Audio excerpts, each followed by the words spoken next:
boa tarde.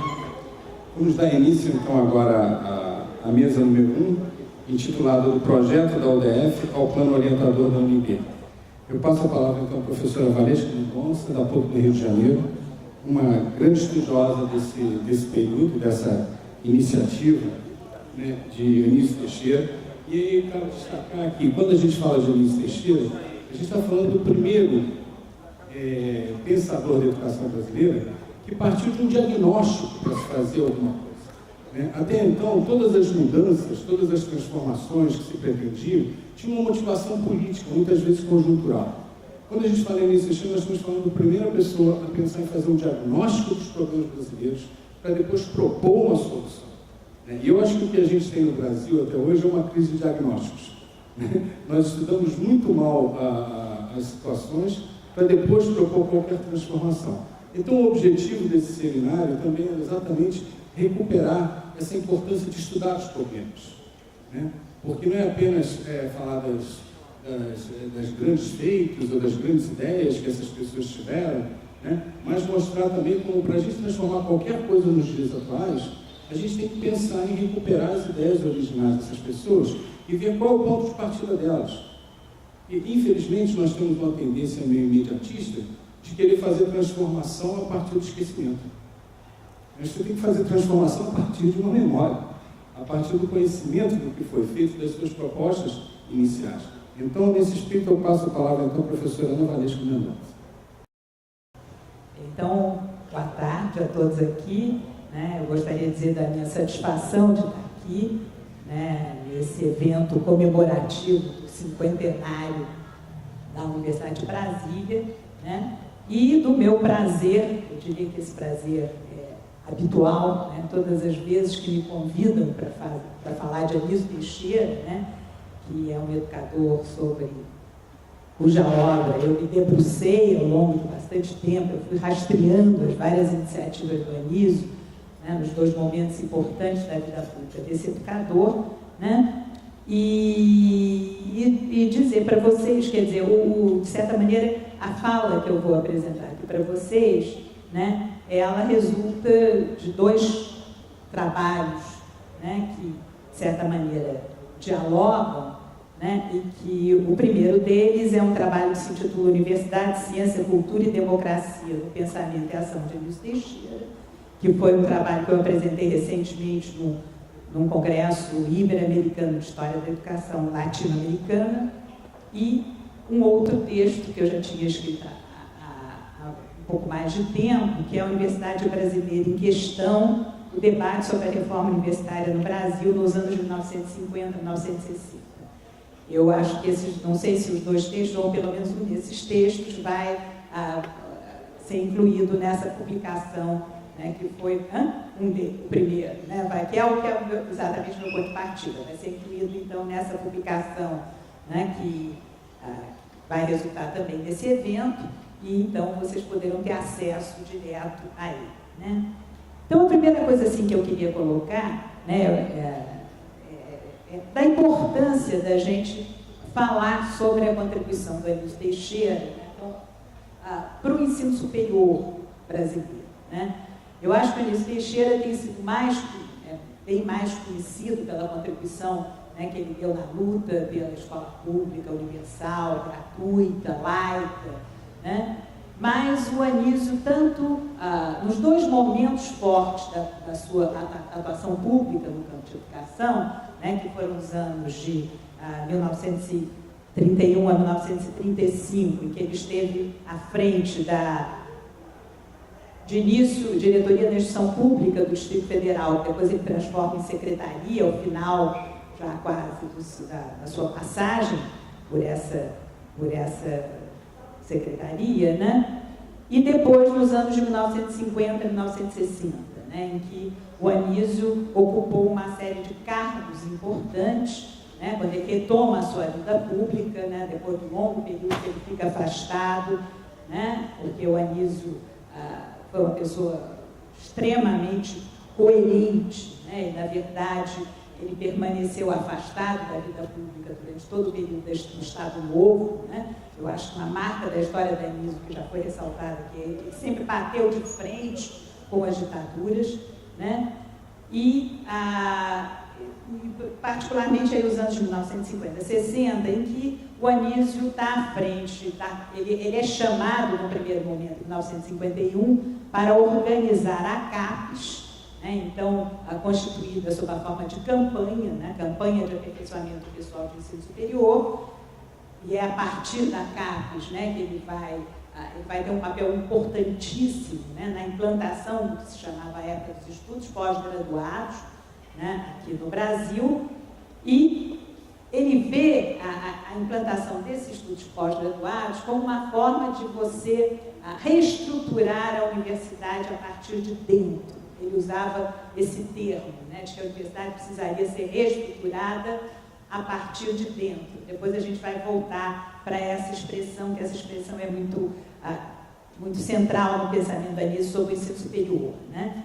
E ele está à frente da CAPES, ele também assume, né, a diretoria do INEP, né? E ele vai...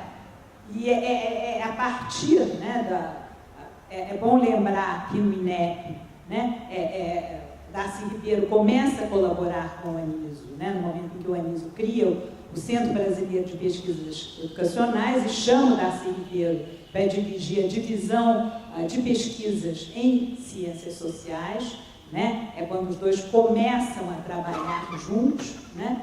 E eu diria que esse projeto da Universidade de Brasília foi gestado nesses dois espaços, né, onde ambos atuavam, né? A CAPES e o INEP, e particularmente o CBPE, né, o Centro Brasileiro de Pesquisas Educacionais, né?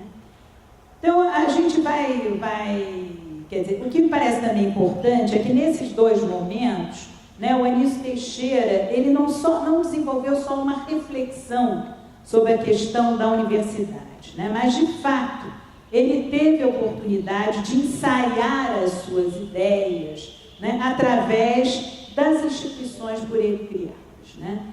Então, eu diria que, num primeiro momento, né, a universidade que ele cria na culminância do processo de reestruturação do sistema de ensino do Distrito Federal, né, que é a Universidade do Distrito Federal, é uma universidade mantida pela Prefeitura, né, e que congregou aquilo que havia de melhor em termos da intelectualidade brasileira, né, os nossos cientistas pioneiros na área das ciências duras, né, os mesmos cientistas que estiveram à frente da fundação da Academia Brasileira de Ciências, né, e que foram que atuaram na Faculdade de Ciências da Universidade do Distrito Federal e que, já nesse segundo momento da sua atuação pública, né, de certa forma, eu diria que a criação da Universidade de Brasília se situou na culminância desse processo que o Anísio caracterizava como um processo de reconstrução da universidade brasileira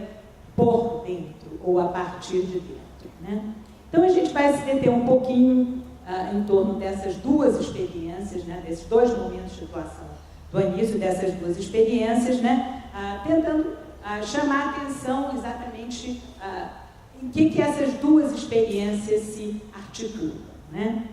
Então, a primeira questão que eu gostaria de colocar aqui é que a Universidade do Distrito Federal, né, teve uma vida curta, né, na verdade ela funciona de 1935 a 1937, na verdade 39, né? Em 1939 ela é oficialmente incorporada à Universidade do Brasil, organizada em 37 pelo Gustavo Capanema, e ela viabiliza a criação da Faculdade Nacional de Filosofia, né? Mas eu diria que esse é o discurso oficial. O discurso oficial é o discurso da incorporação, mas, na verdade, a universidade, como projeto, né, como projeto universitário, ela é efetivamente extinta, né? Mesmo que a gente desconsidere, né, toda a triagem ideológica que foi feita, né, no momento em que se dá essa incorporação, entre aspas, né,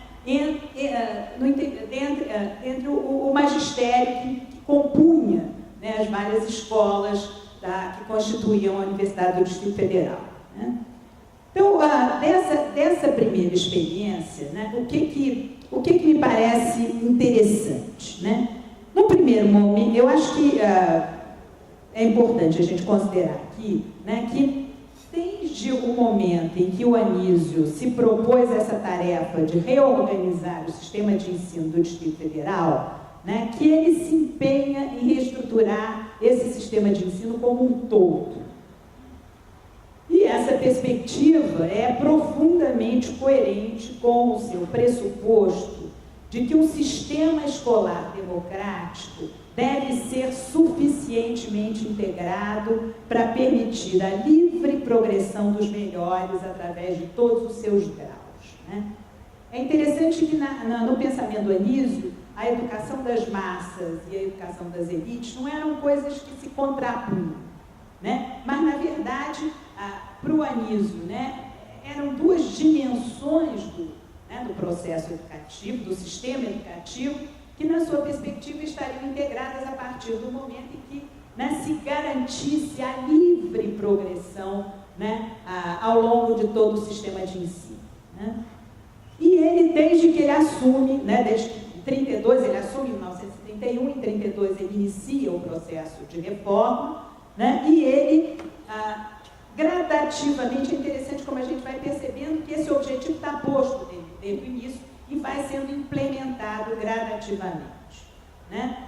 Então, no primeiro momento, né, já em 32, ele institui, ele reorganiza, transforma a antiga Escola Normal do Rio de Janeiro, o Instituto de Educação, né, ele institui a escola secundária dentro do Instituto de Educação e ele cria a escola de professores para formar professores em nível superior, ou formar professores primários em nível superior, no primeiro momento, né? E é essa escola que vai ser depois incorporada à Universidade do Distrito Federal, em 1935, né, como a escola de educação. Né? Então, é interessante a gente perceber como que ele vai gradativamente implementando o objetivo que está presente desde o início. Né? E é interessante que quando ele cria a escola de professores, né, ele mesmo afirma que faltava ainda à universidade para coroar esse esforço de integração do sistema escolar no que ele chamava do espírito contemporâneo. E ele se queixava fortemente da inexistência entre nós da universidade na sua feição clássica e universal, isto é, né, são as próprias palavras dele, de centro de investigação científica. E para o Anísio, o que caracterizava, né, tomando aí o pensamento do Anísio nesse contexto, né, dos anos aí de 1930, né, a civilização moderna era o esforço pertinaz da ciência na transformação dos meios naturais da vida. A nação mais rica e mais civilizada seria aquela que melhor tivesse desenvolvido os instrumentos científicos de transformação dos elementos naturais em bens e utilidades. E para ele era exatamente nos laboratórios e nas universidades que se processavam as descobertas e os avanços da ciência. Né? E ele chegava a definir as universidades como os verdadeiros quartéis generais da luta econômica e internacional, já naquela época, né? São palavras textuais do Anísio. Né? E para ele, então, era imprescindível que o país formasse aquilo que ele chamava dos seus capitães da ciência, em todos os campos, né? Porque para ele a riqueza dos países e a sua própria independência se tornara a função da ciência que eles produzissem, né? Não só possuíssem, mas produzissem. Né?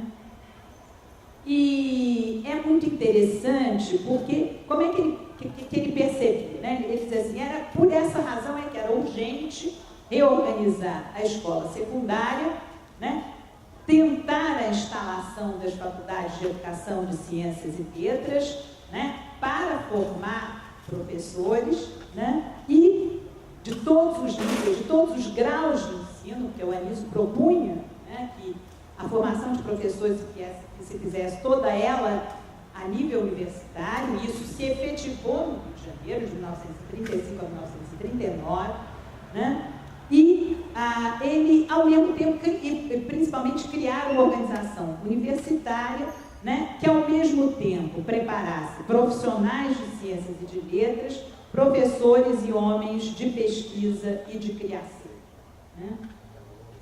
E para Anísio Teixeira, né, a universidade seria então esse espaço institucional de formação dos intelectuais que seriam capazes de construir uma cultura que efetivamente respondesse às necessidades da civilização contemporânea, né?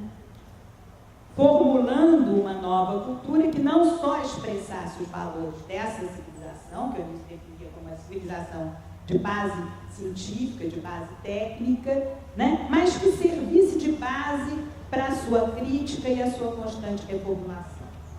E só assim, para ele, é que se poderia garantir uma direção verdadeiramente humana para o progresso, né?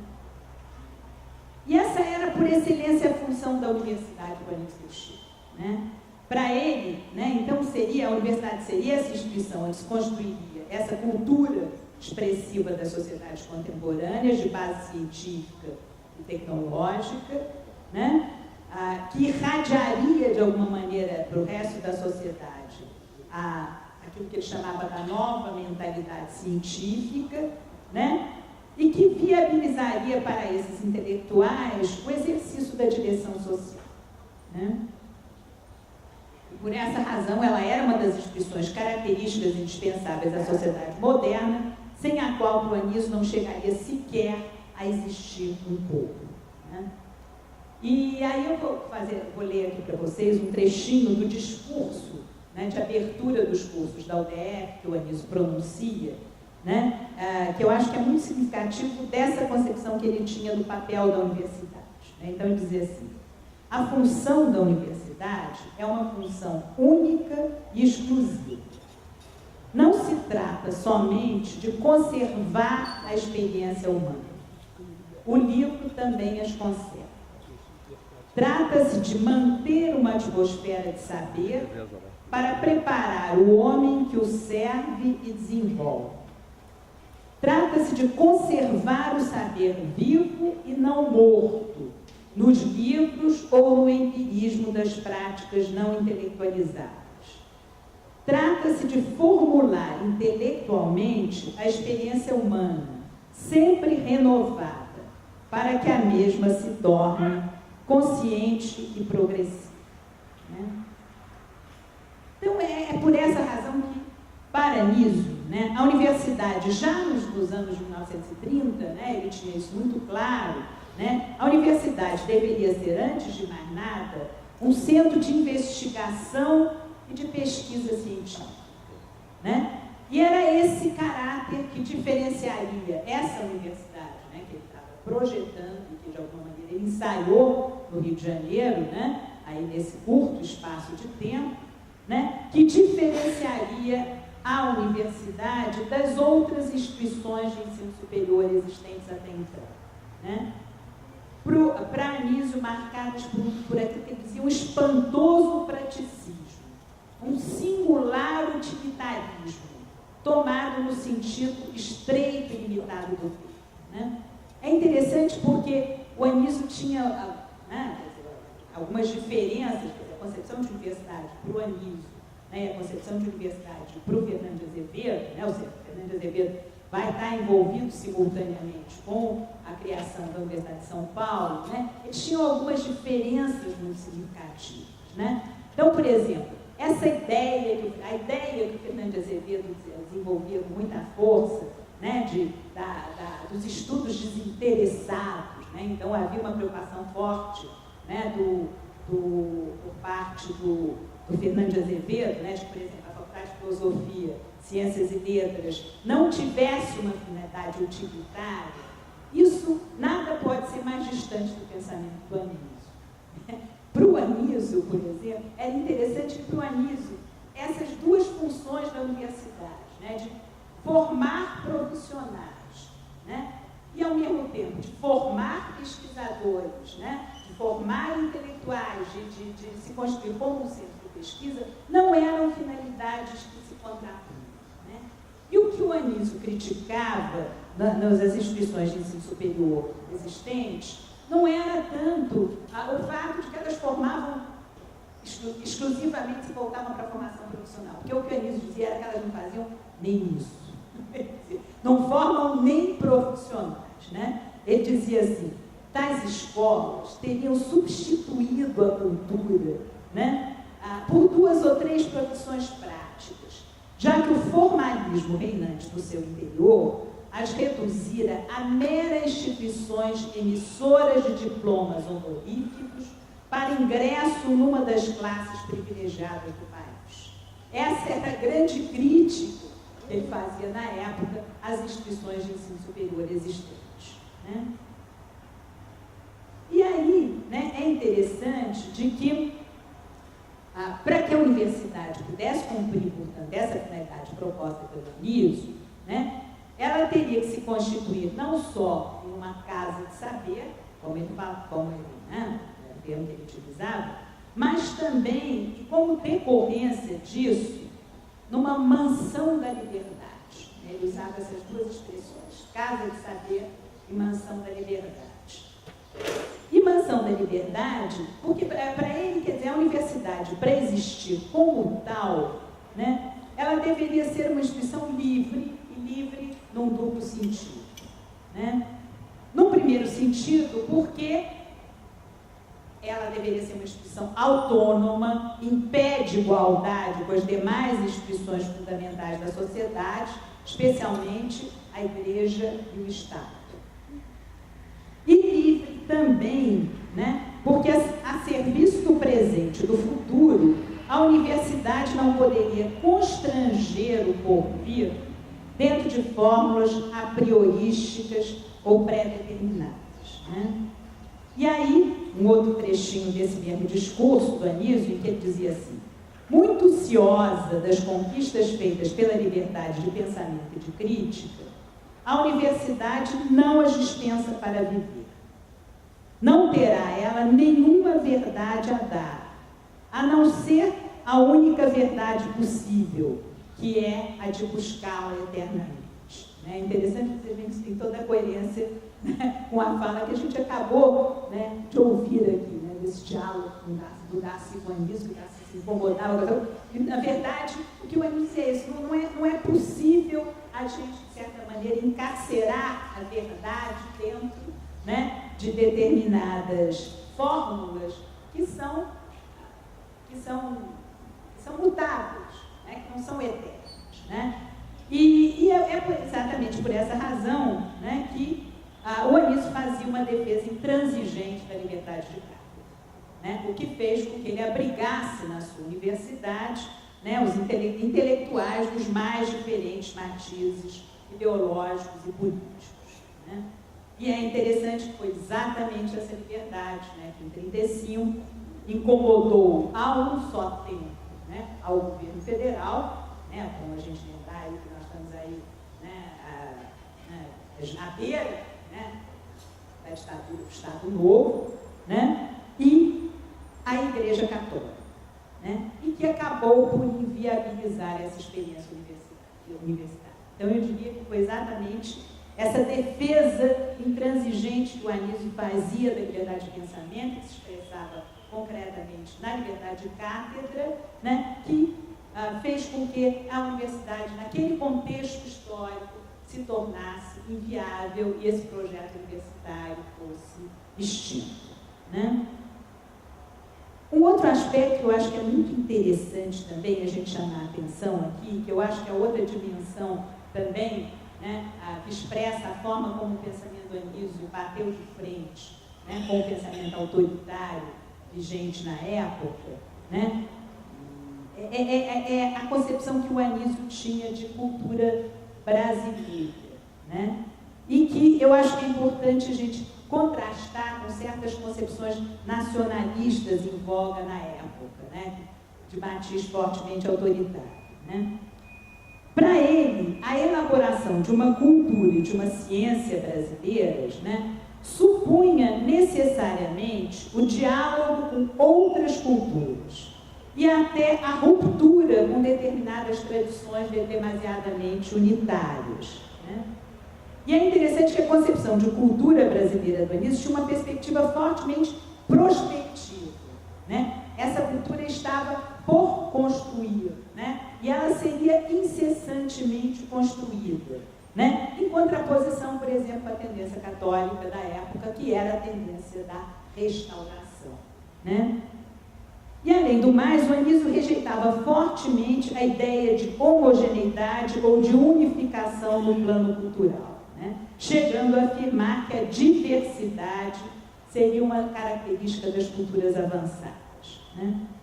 E a esse respeito, tem um texto, um manuscrito do Anísio, né, que está lá no arquivo do CPDOC, né, do Centro de Pesquisa e Documentação em História Contemporânea da Fundação Getúlio Vargas, né, que é muito significativo a esse respeito e que se intitula exatamente Diversificação.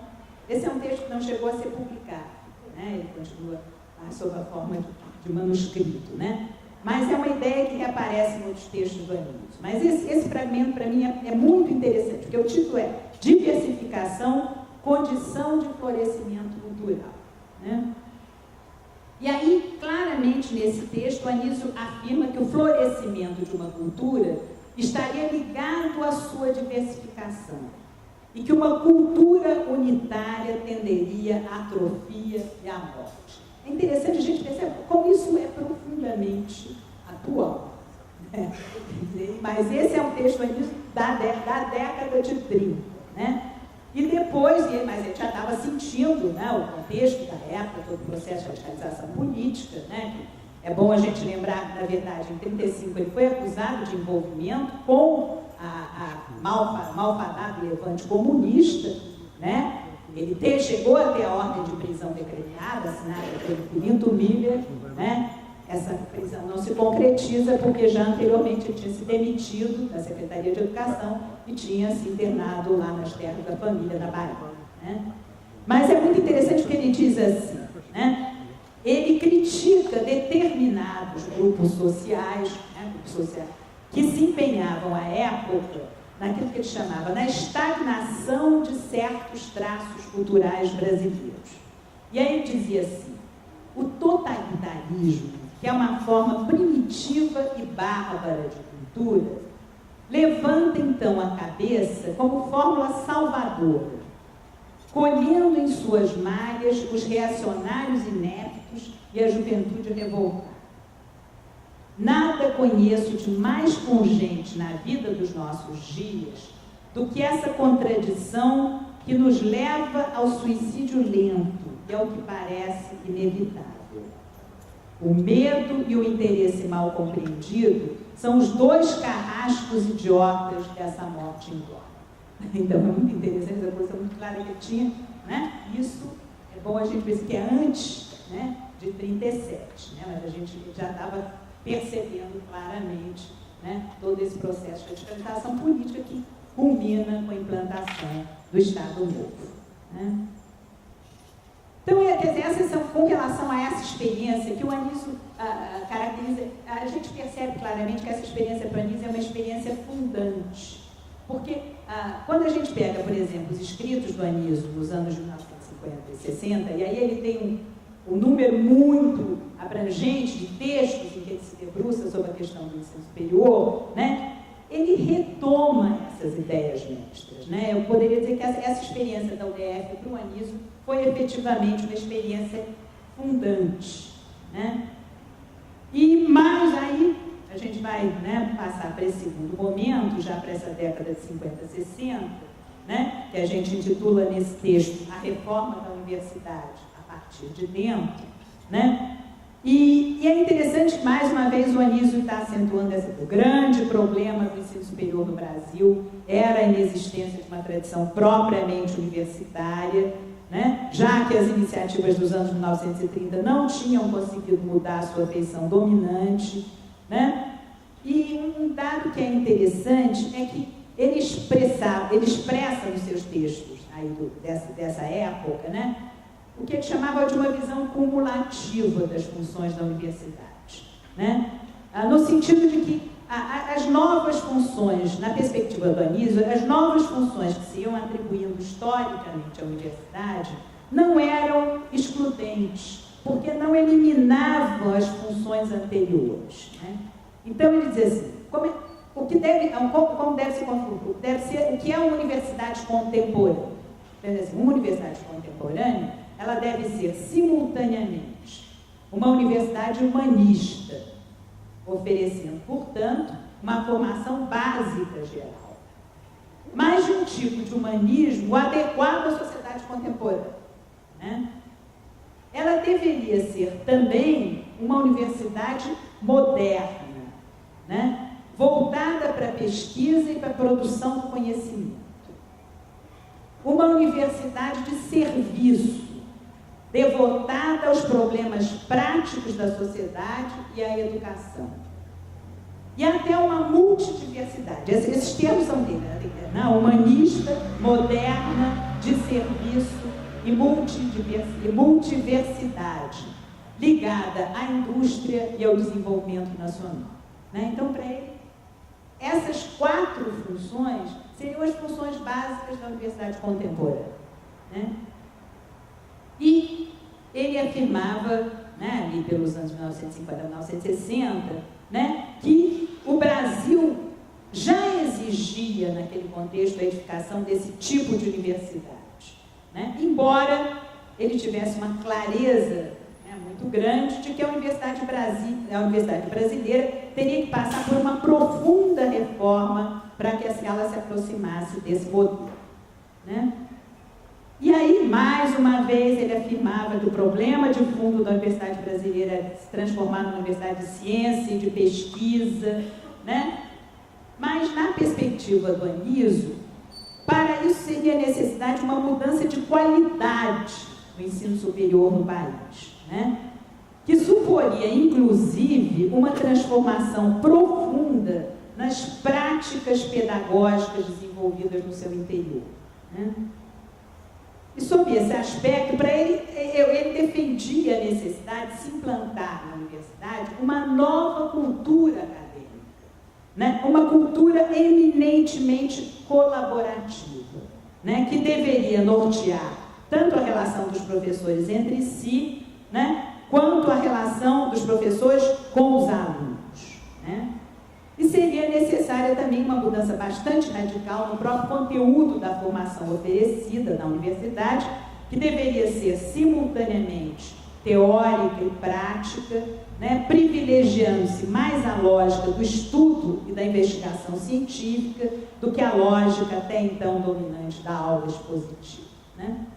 Com relação a esse aspecto, acho que há 2 questões muito interessantes, né? Tem um trabalho que foi um trabalho dos últimos trabalhos do Anísio, né, que foi publicado póstumamente pela Fundação Getúlio Vargas, de que se tem uma reedição recente, né, que se intitula Ensino Superior no Brasil, Análise e Interpretação de sua Evolução até 1969. Esse livro escrito pelo Anísio é um livro que ele escreve no momento em que se estava gestando a reforma universitária de 1968. Né? Na verdade, quando ele escreve esse livro, só tinham sido aprovados os 2 decretos que reorganizaram as universidades, transformaram, né, as universidades mantidas pelo governo federal em universidades federais e iniciaram um processo de reforma a partir dessas universidades, né? Ainda a 5.692 ainda não tinha sido, a 5.540, né, que é de 1968, mas é do final do ano, não tinha ainda sido aprovada. Mas ele faz algumas críticas muito substantivas à reforma que se projetava, né? Uma das críticas interessantes é a crítica que ele faz ao fato de que no sistema de créditos só se computava a hora-aula. Quer dizer, a gente tem que computar, o mais importante é a hora de estudo do aluno. Isso não se computa, né? E ele fazia uma crítica, assim, de repente, assim, o crédito, no final das contas, acaba sendo o substituto das antigas sedentas universidades, né? O termo que ele usa, né? E outra questão também que eu acho assim, bem interessante é que nesse livro o Anísio já projeta alguma coisa, vale a pena a gente voltar a ele, né? Eu acho que a gente tem uma oportunidade muito grande agora de reler Anísio, né? Porque a Universidade Federal do Rio de Janeiro praticamente editou a totalidade, recentemente, no final dos anos 90 para cá, né? A totalidade das obras do Anísio, né? Mas ele já projeta alguma coisa nesse trabalho dele que é aquilo que hoje se constitui na iniciação científica. É muito interessante, então, a origem da iniciação científica está ali, né? É muito interessante a gente perceber que o aluno de graduação também tem, de certa maneira, se incorporar. Ele tinha muito essa ideia da aula, né? Obviamente ele herdou, mas ele se apropria de uma forma toda particular, como laboratório, né? Como espaço em que alunos e professores estão trabalhando em conjunto, né? E ele projeta exatamente alguma coisa que está na gênese disso que é hoje, né? Eu pessoalmente considero que é das coisas mais interessantes que a gente tem na universidade contemporânea, que é a iniciação científica, né? As bolsas de iniciação científica, né? O sistema, né? Aí com o financiamento CNPq, das próprias instituições universitárias, etc. e tal, isso é uma forma também de você incorporar os alunos de graduação nessa pesquisa, né? Fazer com que a pesquisa não seja uma coisa exclusiva da pós-graduação, né? Aliás, o Anísio, embora defendesse a pós-graduação como locus por excelência do movimento da pesquisa, ele dizia que isso não era bastante, né? Quer dizer, de certa maneira, o espírito de pesquisa era alguma coisa que tinha que se difundir pela universidade como um todo, né? E, na verdade, assim, era importante que se implantasse uma nova cultura na universidade, né?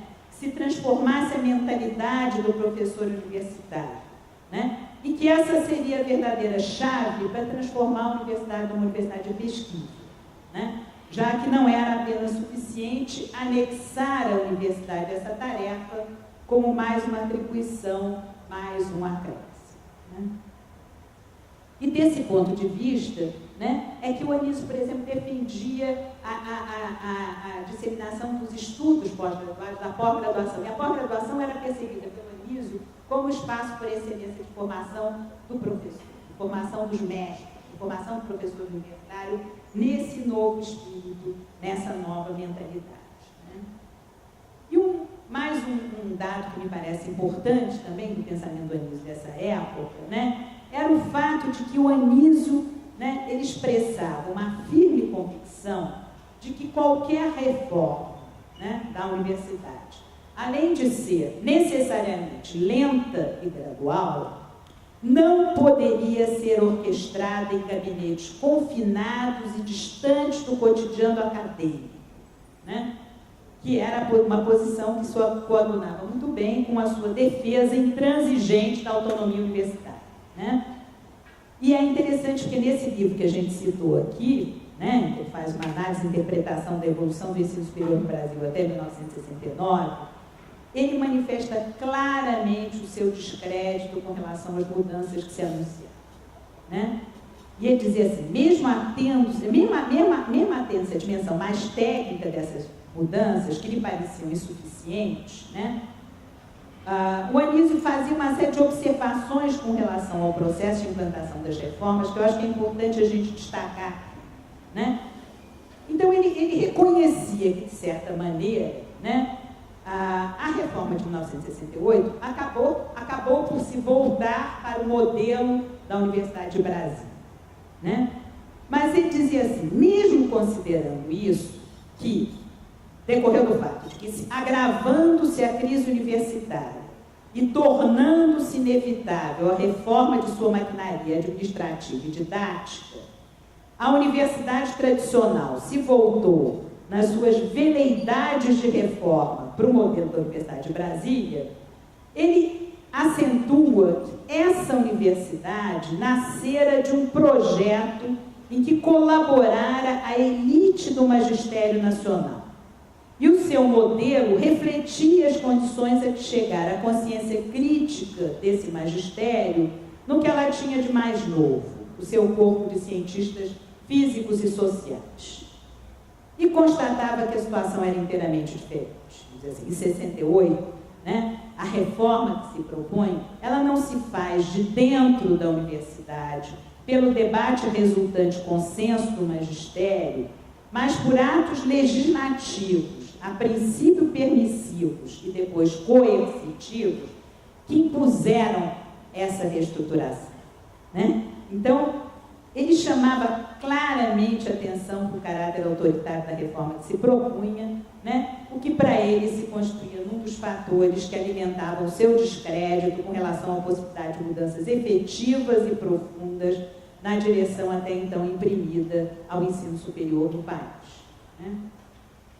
Então, eu queria, assim, um pouco para fechar minha fala, que eu não estou pretendendo também me alongar muito, porque eu acho que é importante deixar algum espaço para questões. Não sei como vocês programaram aqui, mas eu acho que para questões, eu acho que é sempre, o debate sempre enriquece, né?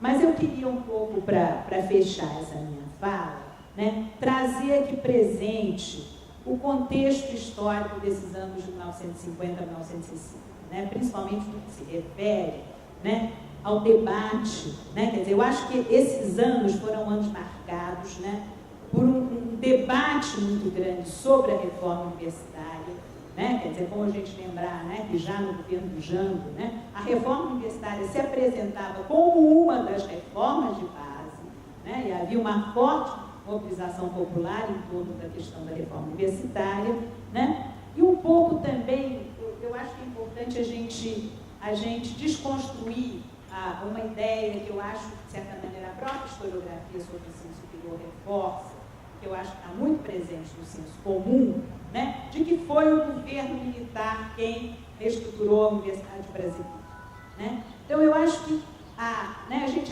já se falou na mesa anterior sobre essa questão do apagamento, né, mas eu acho que nesse caso, esse apagamento é muito evidente, né? Quer dizer, há todo um debate sobre a questão da universidade dos anos 1950 a 1960 e há toda uma série de experiências que são desenvolvidas nesse contexto. Eu diria que a Universidade de Brasília está na culminância desse processo, né, que, de certa maneira, alimentaram a reforma da universidade no período pós-ditadura militar, né? Quer dizer, no sentido de que, embora, quer dizer, o que a gente constata, né? Quer dizer, houve um deslocamento muito forte do eixo da reforma universitária, né? Que se desloca, né, de um compromisso com o desenvolvimento do país, etc. e tal, né, numa perspectiva de maior autonomia, etc. e tal, quer dizer, e tem toda a questão para uma reforma que passa a ser uma reforma estritamente administrativa, né, técnica, né? Há um esvaziamento desse conteúdo político que está muito presente no contexto dos anos 1950 a 1960, né? Mas várias das propostas que foram incorporadas depois de 68 já vinham sendo experimentadas anteriormente. O próprio sistema de créditos, né? A integração ensino-pesquisa, a criação da pós-graduação, né? Quer dizer, toda a infraestrutura que permitiu essa aceleradíssima expansão da pós-graduação no período, né, pós-ditadura militar, ela foi construída nesses anos. Ela foi construída entre 1951 e 1964, quando o Anísio esteve à frente da Caixa, né? Aqui, por exemplo, o presidente da Fundação lembrou esse curso o curso de antropologia. Esse curso de foi o primeiro curso de mestrado em ciências sociais e que funcionou de início dentro do Centro Brasileiro de Pesquisas Educacionais, né? Foi ali que ele foi gestado efetivamente. Depois passa para o Museu do Índio e depois, né, vai lá para, hoje em dia, né, é o atual curso de antropologia da Universidade Federal do Rio de Janeiro. Mas então o primeiro curso de pós-graduação em ciências sociais foi esse curso, né, que teve na sua gênese o Darcy Ribeiro, né, e que funcionou no Centro Brasileiro de Pesquisas Educacionais, criado pelo Anísio, dentro do INEP, né? Então, quer dizer, eu acho isso uma questão importante, né? E é interessante, o que me parece que marca fortemente, né, não só o debate que se dá em torno da reforma universitária que se desenvolve ao longo desse período, né, mas as próprias experiências universitárias que são ensaiadas, né, é o fato de que há um conjunto de novos atores coletivos, né, que vão imprimir a sua marca marca na orientação que é dada ao debate, que marca alguma dessas experiências, né? E aí eu queria chamar a atenção, quer dizer, é óbvio que tem um ator que continua importante, que é o Estado, né? Mas no interior do aparelho do Estado, né, grupos distintos assumiram a liderança de iniciativas algumas vezes contraditórias, não havia um consenso em torno do direcionamento a ser dado à Universidade Brasileira, né? Mas principalmente dois novos atores coletivos, né, que eu acho que imprimiram a marca na orientação que esse debate assumiu nesse contexto, né, que foram, por um lado, a comunidade científica organizada, né, e é bom lembrar, né, que a importância que teve a criação da SBPC, da Sociedade Brasileira para o Progresso da Ciência, vários dos cientistas, né, é bom lembrar que o próprio Anísio, né, na década de 50, ocupou por 2 vezes a presidência da SBPC. É muito interessante isso, né? Quer dizer, era um intelectual, né, a gente não poderia nem configurar como cientista social, na verdade, né, a formação de origem dele era o direito, ele era bacharel em direito, mas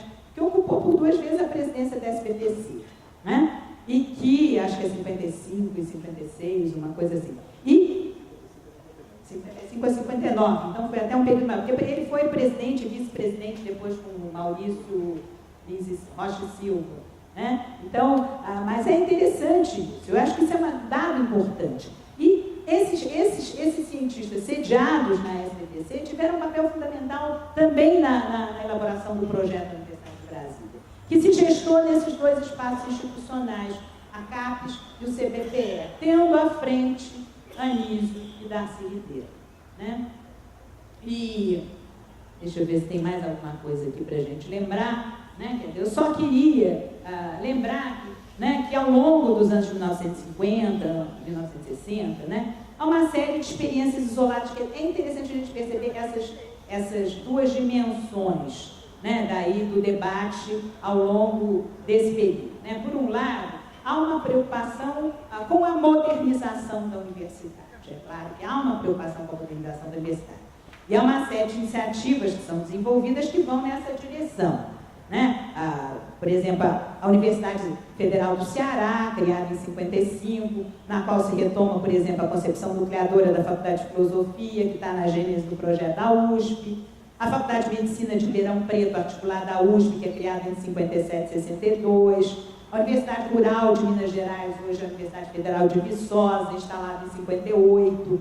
As Escolas Superiores de Agricultura de Piracicaba e Rio Grande do Sul, criadas em 63. É interessante que a gente tem algumas experiências isoladas que já vão na direção da modernização da universidade, que já incorporam algumas dessas propostas que depois vão ser integradas na Lei 5.540, né? Mas, principalmente, a Universidade de Brasília, né, que é instituída em dezembro de 61, né, em regime de fundação de direito público, né, não só pela sua posição de universidade da nova capital, mas pela originalidade da sua proposta, né? E aí só chamar a atenção, quer dizer, a sua organização pedagógica administrativa refletia algumas dessas mudanças que já haviam sido ensaiadas em experiências anteriores, aprofundando, né? Então, só para a gente lembrar aqui, né, a sua estrutura era composta por institutos centrais e faculdades, as faculdades, por sua vez, organizadas em departamentos, né? Os institutos forneciam um ensino introdutório de 2 ou 3 anos, que era depois completado pelo ensino especializado das faculdades, né? Além disso, né, esses institutos eram os responsáveis pelos cursos de formação de pesquisadores e pelos cursos de pós-graduação. Os professores eram todos contratados pela legislação trabalhista e a cátedra transformava-se de cargo em grau universitário, porque uma das demandas importantes da época era a extinção da cátedra vitalícia, né? E é bom a gente lembrar que nesse processo, né, de debate, né, em torno da reforma universitária nos anos 50 e 60, frequentemente, né, um dos focos de resistência eram os catedráticos das universidades mantidas pelo governo federal. É interessante que eles vão se configurar como um dos focos de resistência, né? Mas, indo mais além, né? Quer dizer, na questão da Universidade de Brasília, né? Havia os estudantes regulares e os estudantes especiais, né, que apenas assistiam aos cursos sem pretensão de obtenção de graus ou de certificados, e que no projeto original da Universidade de Brasília se reservavam para esses estudantes 10% das vagas disponíveis, né? E é muito interessante que, por exemplo, essa ideia dos estudantes especiais, né, retomava de uma outra, né, de uma forma diferenciada, uma concepção de extensão universitária que foi muito frequente nos anos de 1930, né? E a instituição e é interessante porque no projeto original da Universidade de Brasília se percebia que a instituição de uma fundação mantenedora, né, com um patrimônio sólido, seria, de certa maneira, garantia da autonomia da universidade em todas as suas dimensões, né? E outra coisa importante também é que o governo da universidade seria exercido pelos órgãos colegiados, nos seus diversos níveis, e nesses órgãos se previa uma participação relativamente, né, pelo menos sensivelmente grande, de estudantes, né? Então, eu acho que é interessante a gente retomar essas características do projeto original da universidade, né? E essa universidade, a gente se surpreende com a rapidez com que a Universidade de Brasília foi implantada, né? Foi implantada com uma enorme rapidez, esse tipo de coisa o Tarcísio Ribeiro não era, né? Ele sabia fazer as coisas, né? E sem sombra de dúvida, os professores dessa universidade foram recrutados entre o que havia de melhor no país, né? E esses professores eram atraídos, sem sombra de dúvida, em grande parte, pela mística que se constituiu em torno da universidade, né? O próprio Anísio, né? Porque é muito interessante que o Anísio de início foi muito resistente à ideia da criação de uma universidade em Brasília. Até porque ele criticava um pouco, pelo menos de início, a proposta da mudança da capital, não tanto da mudança da capital, mas da construção de Brasília. Ele achava, ele tem um texto que foi publicado na revista Educação e Ciências Sociais, que era a revista do CPPE, que depois ele publica também, não me lembro se no Boletim da CAPES, ele publica em 2 lugares diferentes, chamado Educação e Desenvolvimento, em que ele questionava a ideia de construção de Brasília, que ele achava, de início ele achava um projeto meio megalômano, né? Depois ele se incorpora, ele vai, né, fazer o projeto de construções escolares, né, ele vai se envolver. E é bom lembrar que em 64, quando o Anísio é demitido, né, por todos os cargos públicos que ele ocupava, ele também estava ocupando a reitoria da universidade, né? Ele acumulava a reitoria da universidade com os outros cargos, né?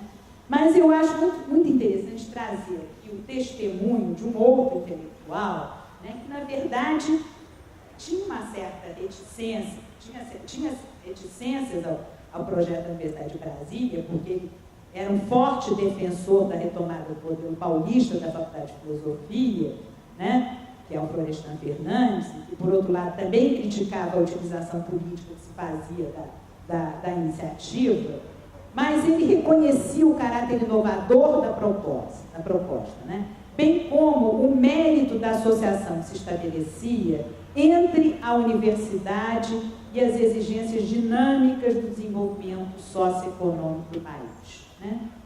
E é muito interessante, tem uma fala do Florestan, né, que é dessa época, né, que eu acho que é interessante a gente trazer aqui também, que ele dizia assim: os homens cultos, ele fazia uma defesa da universidade, apesar de crítico, ele defende, ele diz assim: os homens cultos e de boa vontade não poderão negar à Universidade de Brasília sua simpatia e colaboração, pois estão em jogo interesse e valores fundamentais, seja para o bom funcionamento de Brasília como capital do país, seja para a revisão e aperfeiçoamento dos padrões de trabalho intelectual que temos explorado ao longo de nossa curta experiência universitária.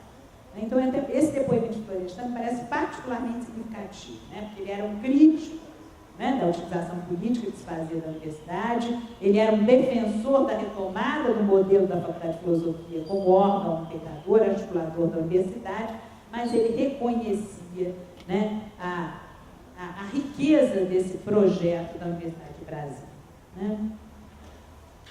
Então, gente, eu acho que mais ou menos, né, eu vou terminando, né, eu gostaria um pouco de terminar lembrando mais uma vez isso, né, que se a gente não pode negar, né, que várias das soluções pedagógicas administrativas incorporadas à reforma de 1968 tenham emergido no momento anterior a 1964, né, como a gente já disse, há um evidente deslocamento do eixo em torno do qual se articula a reforma da universidade. E esse eixo se transfere do âmbito da reflexão sobre a sua responsabilidade social e política num projeto global de desenvolvimento, né, para o âmbito da racionalidade administrativa e econômica num contexto marcadamente repressivo. Né? E é bom aí a gente lembrar, né, que toda a repressão, né,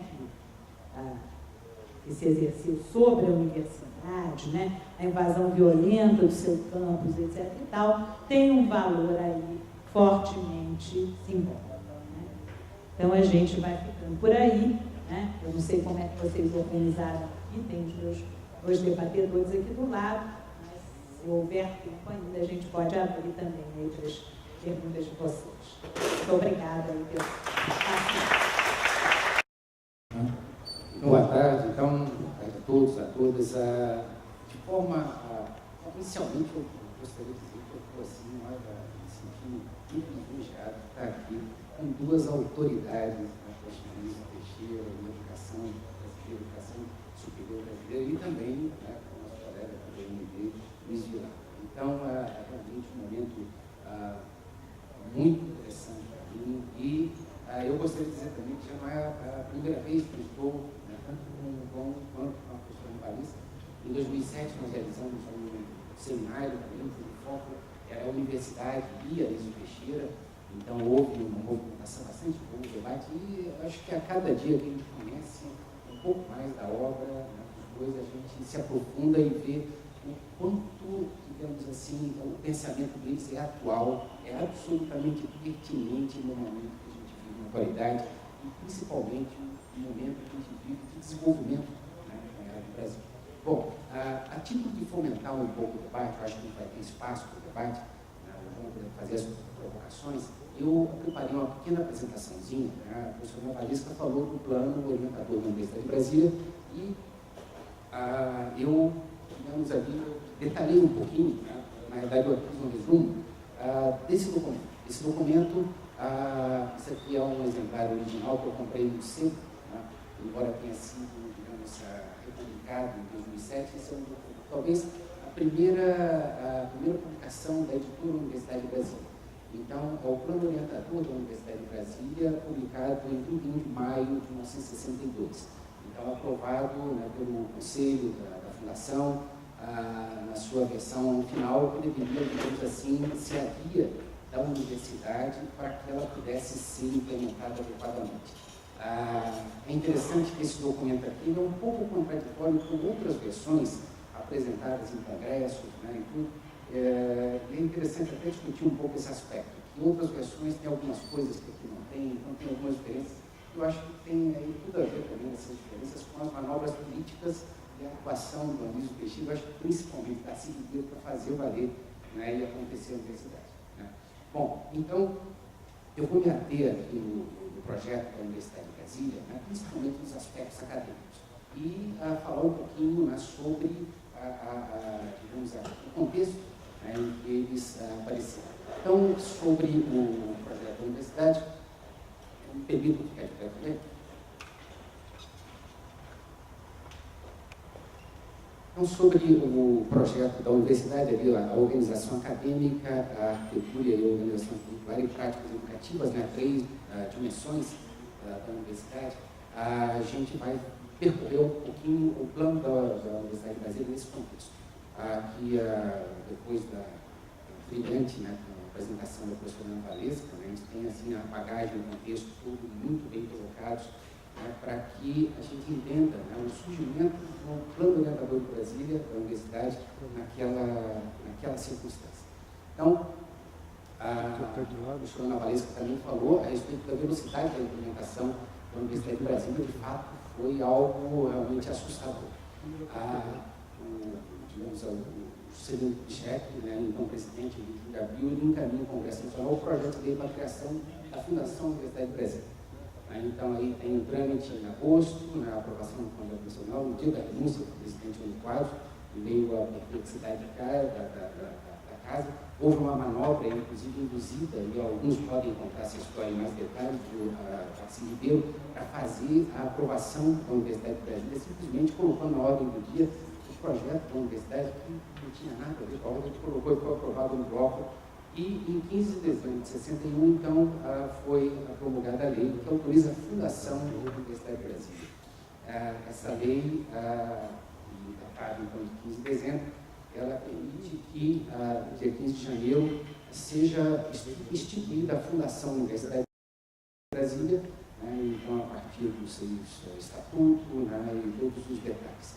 Bom, 15 de dezembro, 15 de janeiro, 25 a 27 de fevereiro tem o primeiro vestibular, então, o conjunto de inscritos, ali 830 candidatos, 413 são aprovados, né, e 9 de abril já começam as aulas, né, que eram ministradas em alguns andares do Ministério da Saúde, e a 21 de abril de 62 o campus é inaugurado.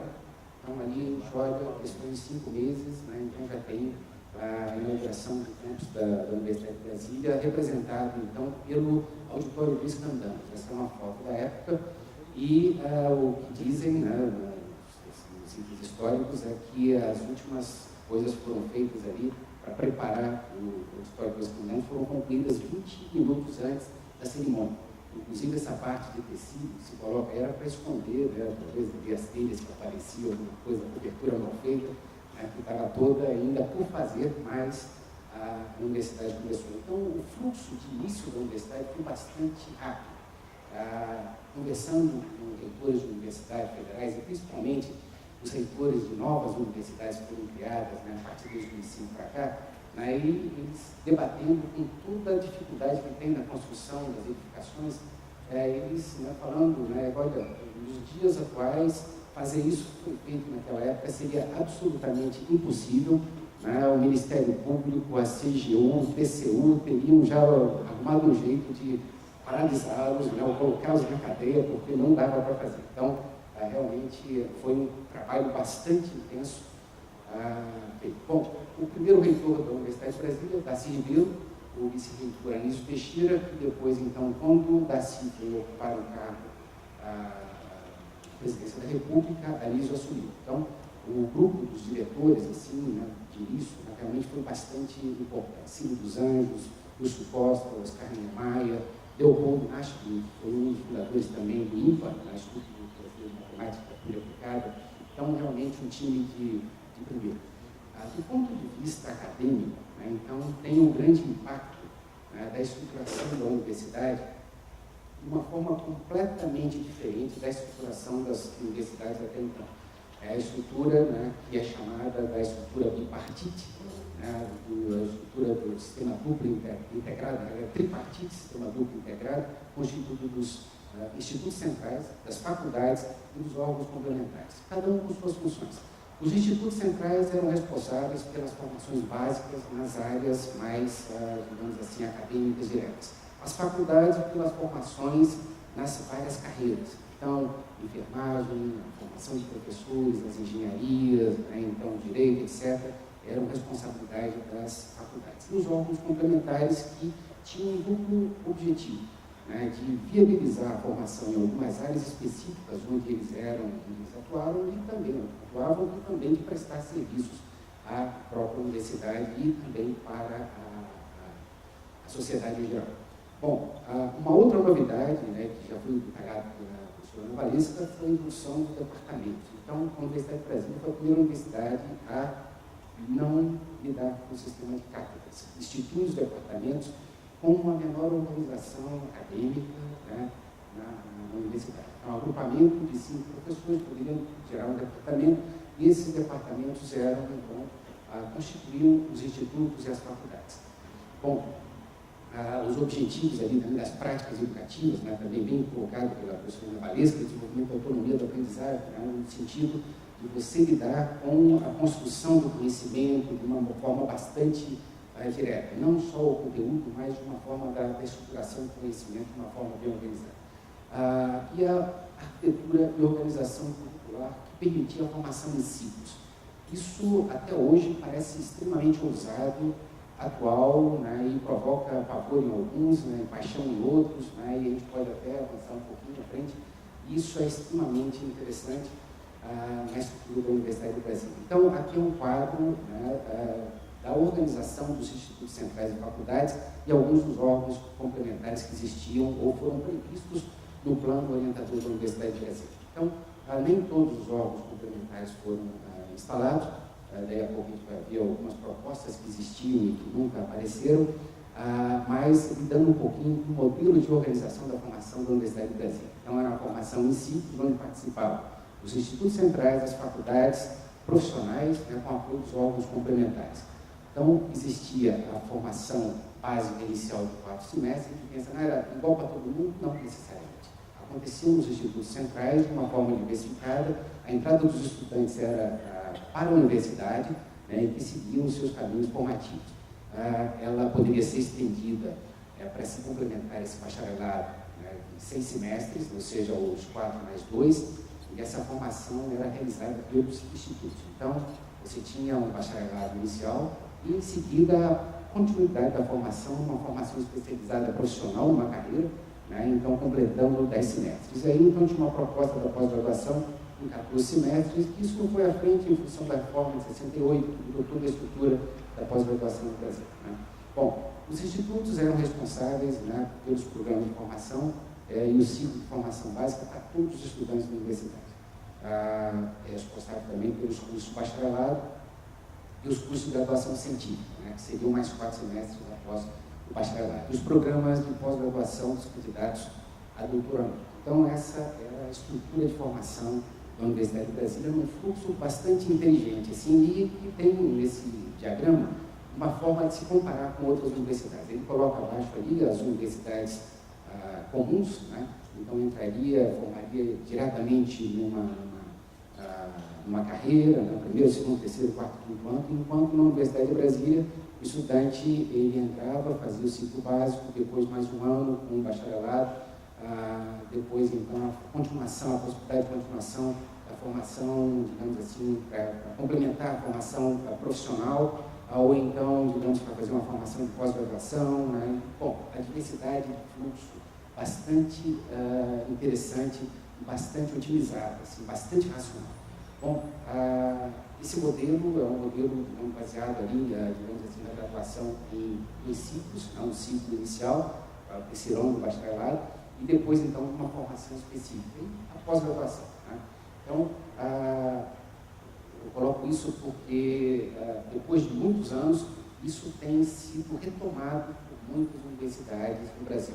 No contexto do programa de reestruturação de expansão das universidades federais, muitas adotaram, digamos, essa política que fazia a formação em ciclos, né, para racionalizar a formação na graduação e prestar, digamos assim, uma melhor formação para os seus estudantes.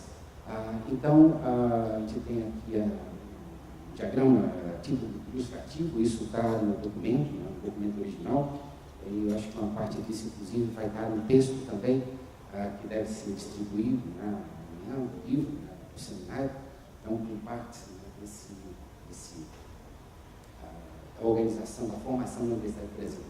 Bom, então, da organização acadêmica, as funções docentes, do ponto de vista de pesquisa, ensino, extensão, exercida pelos institutos centrais, as faculdades, os órgãos complementares, era uma universidade de pesquisa, de ensino, de extensão, uma universidade completa, construída para isso, e com toda a organização acadêmica que favorecia justamente essa integração dessas 3 vertentes. Os institutos centrais e faculdades, eles eram constituídos por departamentos, essa grande inovação da gestão das áreas de conhecimento. As faculdades, né, lidavam com ensino, pesquisa e extensão nas carreiras profissionais, e os órgãos complementares, então, ali lidavam com a formação profissional e aperfeiçoamento e extensão dos seus campos de estudo. Então, aqui de órgãos complementares, a gente fala de biblioteca, a gente fala de vários outros espaços, a própria Universidade de Brasília. Então, aqui há uma lista de alguns dos órgãos complementares, né, listados no plano orientador da Universidade de Brasília. A Biblioteca Central, marquei em vermelho alguns que constavam e não foram implementados. A Rádio Universidade de Brasília, existia um piloto, mas parece que saiu do ar, não sei se alguém soubesse em teoria, se ela existe ainda. Eu andei escutando, achava muito bom escutar a Rádio Universidade de Brasília há meses atrás. A televisão, Universidade de Brasília, a editora, Universidade de Brasília, o Centro Educacional, para a prática docente dos estudantes da educação. Existiu o CIEM, que é o Centro Integrado de Ensino Médio, que funcionou na década de 60, depois então foi incorporado pela Fundação Educacional do Distrito Federal, pelo CIP, Colégio Integrado de Brasília. Eu cheguei a estudar no CIP, não no CIEM. Em seguida, ele foi incorporado à área do hospital universitário, e hoje parece que é parte do ambulatório. Então, não existe mais nada nenhuma das atividades aqui. O museu, que compreenderia então o Museu da Civilização Brasileira, o Museu de Ciência e Técnica, a aula magna, com um grande auditório para os eventos especiais e congressos internacionais da Universidade de Brasília, o estádio universitário, que pode entender como sendo o Centro Olímpico, o Centro Recreativo Cultural, Casas Nacionais da Língua e da Cultura. Isso aí é um ponto muito interessante, sabe, que não foi desenvolvido e que hoje tem tudo a ver com o processo de internacionalização das universidades brasileiras. Se o Brasil, a Universidade do Brasil, tivesse implementado isso, eu acho que estaria, digamos assim, passos muito largos adiante no processo, digamos assim, de internacionalização e um processo dialógico bastante interessante com grandes universidades do mundo. A Casa Internacional, destinada a abrigar os estudantes estrangeiros, e aí eu coloquei uma ressalva que aparece, inclusive no plano orientador, de que estava prevista a reserva de vagas para estudantes estrangeiros, principalmente estudantes latino-americanos e africanos. Bom, algumas inovações introduzidas para a estrutura da Universidade de Brasília. Eu vou passar muito rápido, até para que a gente possa... Aqui, esses documentos eles existem em público na internet, então a gente pode encontrar isso, digamos assim, com alguma facilidade. Foi a primeira universidade brasileira baseada em departamentos, sem cátedras. A primeira universidade concebida de uma maneira integrada, diferente das outras estruturas universitárias que viravam coleções, uma coleção ou agregações de faculdades ou escolas de formação profissional existentes. Então, essa foi, digamos, uma outra inovação bastante interessante. Ela favorecia a pesquisa pós-graduação, a maneira que ela foi implementada, favorecia um trabalho multidisciplinar, a estrutura altamente democrática, com participação dos estudantes na gestão universitária. O primeiro Estatuto da Universidade do Brasil, em 1962, que era uma coisa assim, extremamente avançada do ponto de vista da participação estudantil, do ponto de vista da participação dos servidores e dos docentes na administração universitária. Então, é muito interessante você rever, por exemplo, o Estatuto de 1962 e ver como era avançado. E se a gente olha estatutos de muitas das nossas universidades, como a gente está um pouco para trás do pensamento que existia naquela época. E a partir também de uma democracia representativa com as eleições na época indiretas para os cargos mais elevados. Continuando um pouquinho, uma outra diferença na Universidade de Brasília é que os egressos do ensino médio entravam direto na universidade, não em cursos, entravam em cursos gerais, mas não em cursos específicos, como acontece hoje em dia nas universidades. A escolha pela especialização se dá ao longo da formação.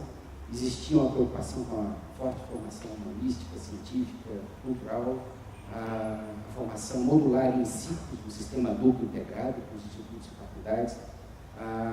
Era uma universidade de ensino e pesquisa.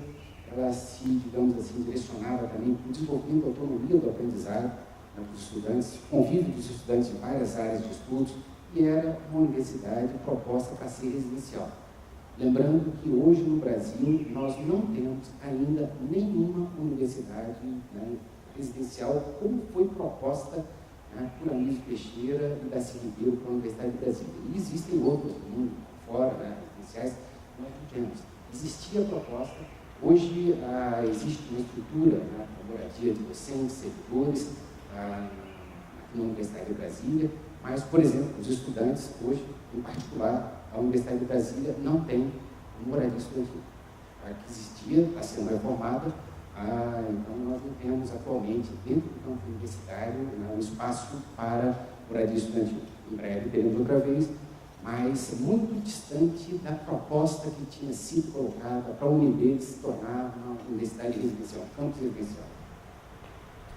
Algumas inovações vivenciadas nas décadas iniciais da UNB. Então, todo um projeto inovador da Universidade de Brasília, então ele favoreceu, embora tenha sido desmontado a partir do golpe de 64, ele favoreceu uma série de iniciativas bastante arrojadas. Então, houve sempre muita flexibilidade curricular na Universidade de Brasília, principalmente se a gente considera, se a gente compara com universidades brasileiras, um sistema de créditos e matrículas e disciplinas, né, uma inovação que sempre existiu aqui na Universidade de Brasília, a docência estruturada em professores, auxiliares, monitores, essa é uma cultura, né, que ainda vive, de alguma maneira ainda, né, para alguns na Universidade de Brasília, um sistema de avaliação de desempenho acadêmico interdisciplina coordenado por equipe de professores de disciplina. Isso aconteceu até as décadas de 70, eu estudei aqui de 70 e 80, então existia, né, a avaliação das grandes disciplinas de cálculo 1, 2, física, então se juntavam as turmas de todas as turmas da disciplina, por exemplo, cálculo 1, faziam a mesma prova elaborada pelo conjunto dos professores num horário diferente. Então se tinha, digamos, ali uma avaliação interdisciplina bastante interessante e que, de certa forma, é bastante relevante. Aí um sistema de personalidade de aprendizado, né, que a UNB viveu, principalmente na década de 70, né, com a experiência de um pesquisador que passou por aqui chamado Fred Keller, da psicologia, né, a experiência do método Keller, que era um método, digamos ali, de aprendizado, digamos, progressivo, né, que permitia que os estudantes eles fluíssem, avançassem de acordo com a sua maturidade, de acordo com o seu progresso. Então, se era um estudante rápido, ele podia andar mais rápido. Se era um estudante que requeresse um pouco mais de tempo para amadurecer os conteúdos e as formações durante esse tempo, então tinha uma formação em módulos, né, que era razoavelmente interessante. Bom, no final da Universidade de Brasília, ali, da proposta, a gente tem que o início do fim foi o golpe de 1964. Então, houve a destituição da Anísio Teixeira e a nomeação do reitor interventor, Zeferino Vaz, perto de Humano, a demissão coletiva de centenas de professores e um esvaziamento enorme do corpo docente que aconteceu nos anos seguintes, 65, marcadamente. A descaracterização gradual do projeto pedagógico institucional da Universidade de Brasília, isso porque era muito novo e os professores novos, né, já vinham com as suas culturas, então, bom, e a contratação, né, e a perda da autonomia administrativa financeira, gradualmente. Se bem que isso aconteceu notadamente na década de 80, né, com a nova Constituição, que, digamos assim, praticamente acabou com a fundação da Universidade de Brasília como uma fundação de direito público com autonomia, né, para realizar todas as ações que estavam previstas e criou uma universidade federal nos termos que rege todas as universidades federais. Então, eu termino, digamos assim, essa pequena apresentação sobre o projeto pedagógico da Universidade de Brasília na sua concepção de 1962, do Anísio Teixeira e da Silva. Muito obrigado.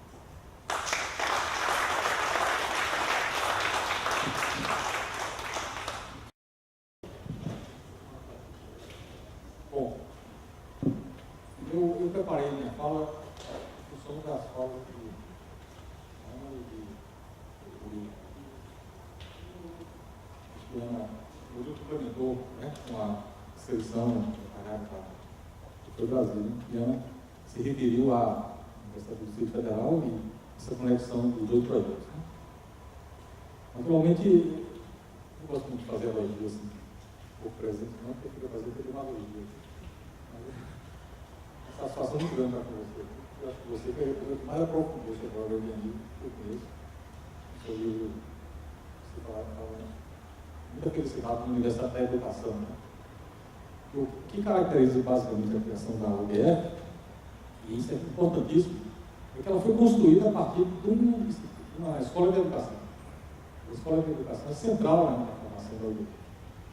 E Anísio chegou ao Rio em 1931, né, com a direção da educação do Distrito Federal, e em 1935 ele saiu, em dezembro de 1935. Então ele percebeu que pela evolução política do país ele não ia terminar um mandato, né, Então, acelerou a construção da Universidade do Distrito Federal. Tanto que é uma universidade sem sede.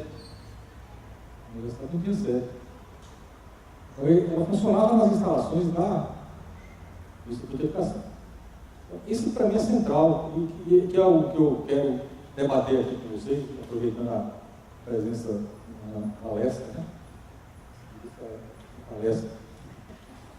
Então, essa questão dessa formação da UDF a partir da educação, do Instituto de Educação.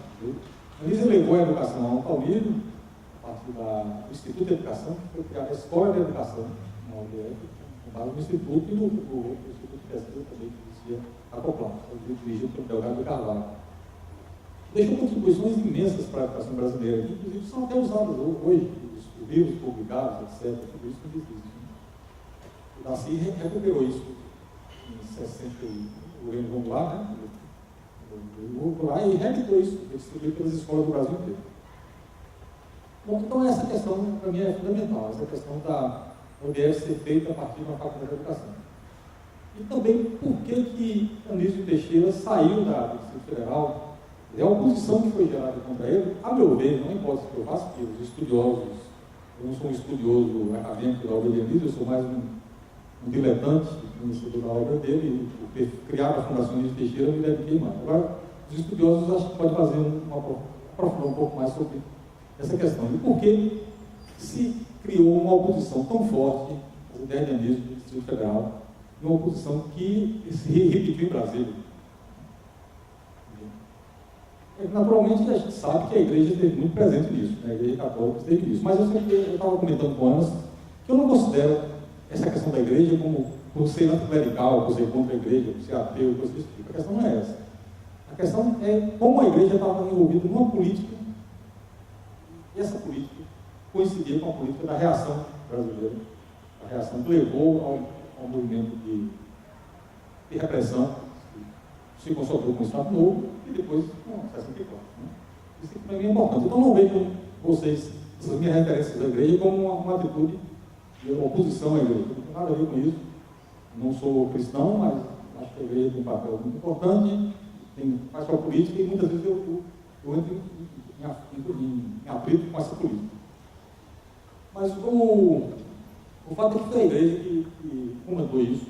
Gustavo Capanema, você coloca muito bem o papel do Capanema, que é tido assim, de forma um pouco adocicada como mecenas e tudo mais, mas era muito mais do que isso, era um representante direto da oposição sectária, reacionária brasileira, e que na verdade atuou a serviço da igreja, colocar pela igreja dentro do ministério, e atuou no sentido de desmontar toda a estrutura, tudo que a UDF fez. Então eu acho que a essência é essa. Eu fico pensando, estava falando também com Ana, sobre que nós precisamos avaliar o papel das faculdades de educação na construção da educação real do Brasil. Isso existe? Que contribuição tem sido dada, de fato? Seria necessário fazer mais do que o que se faz hoje? Então, essa é uma discussão que vem daí. E, ao meu ver, quando a igreja atacou a UDF, atacou exatamente por isso. Foi um ponto-chave. E eu acredito que esse ataque continua até hoje, não só pela igreja, mas todo o setor que se contrapõe à educação popular, aquelas classes populares brasileiras que se educam.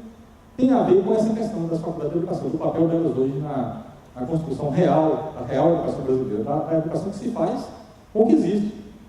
Não se faz a educação com as ideias ali na cabeça de que tudo vai ser bem feito, vai ser ótimo, etc. Não, é uma construção muitas vezes difícil, que aliás me admira muito o fato de Brasília ter acontecido com essa solidariedade enorme, um projeto que foi construído, como diz o Murilo, 20 minutos antes, foi inaugurada, 20 minutos, assim, sido construído o prédio. Esse prédio, esse auditório, se não me engano, o auditório que eu participei da SPPC de 76 aqui em Brasília, e que uma semana depois que nós saímos, o teto dele voou. O vento arrancou o teto e foi depois do adiante. Então, um dos fenômenos, eu sou engenheiro, esse é um dos fenômenos mais interessantes que é como um avião, é feito de asa, né? O vento arrancou o teto e jogou no chão lá embaixo, caiu inteiro. Então, esses riscos todos foram corridos aqui para Brasília. Era risco estrutural, de um erro na construção, e podia ter causado um acidente aqui. Por conta de que os engenheiros não são absolutamente perfeitos. E quando se faz uma coisa às pressas, pode ser que aconteça um acidente. Então, foi realmente um trabalho que hoje a gente não vê mais. Essa dedicação, hoje a gente vê aí esses movimentos todos, né, de pessoas, porque não há condições de trabalho, não temos sala de trabalho, a poeira está muito grande, o barulho está muito grande na construção das obras. Brasília não foi feito nada. Quando eu falei dos pássaros de Brasília, eu estava querendo intuir aqui o que era isso aqui. Na hora que o Daci veio para cá, e o Anísio veio para cá, e o Juscelino veio, Niemeyer, como é que você trazia cimento para Brasília? Para construir tudo? Tudo vindo de avião, um negócio com uma dificuldade enorme, mas foi construído. Cara.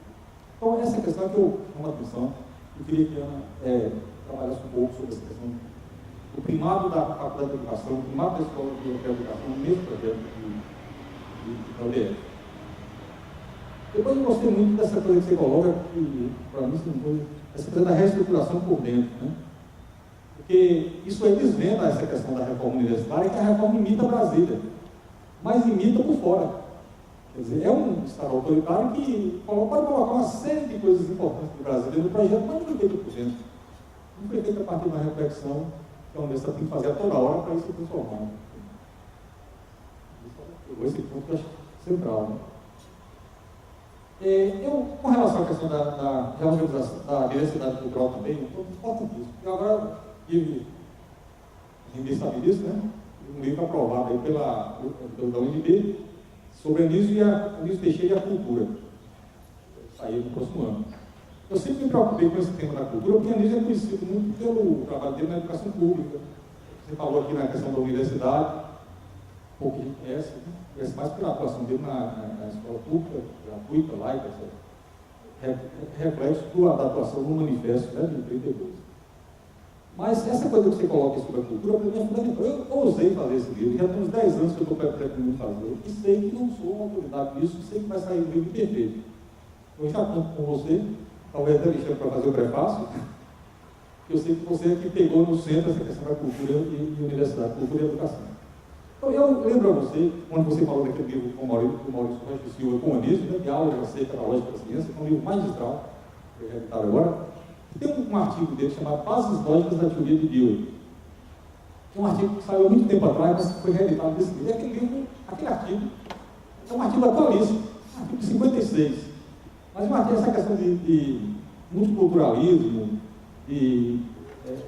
até em relação à questão de metodologia científica e tudo mais, né, sobre senso comum, etc. O artigo é magnífico sobre isso. Eu aconselho vocês até a procurarem.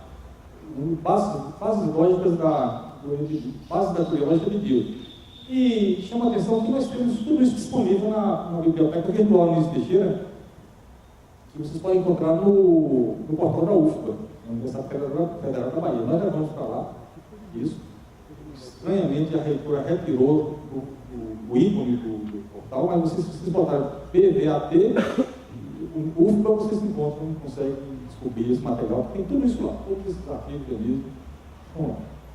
Então, me chama a atenção que essa questão da diversidade cultural que você coloca, esse artigo que eu não li ainda, já ouvi falar, mas depois eu quero conhecer, é magnífico, como eu coloco essa questão da diversidade como centro. Né?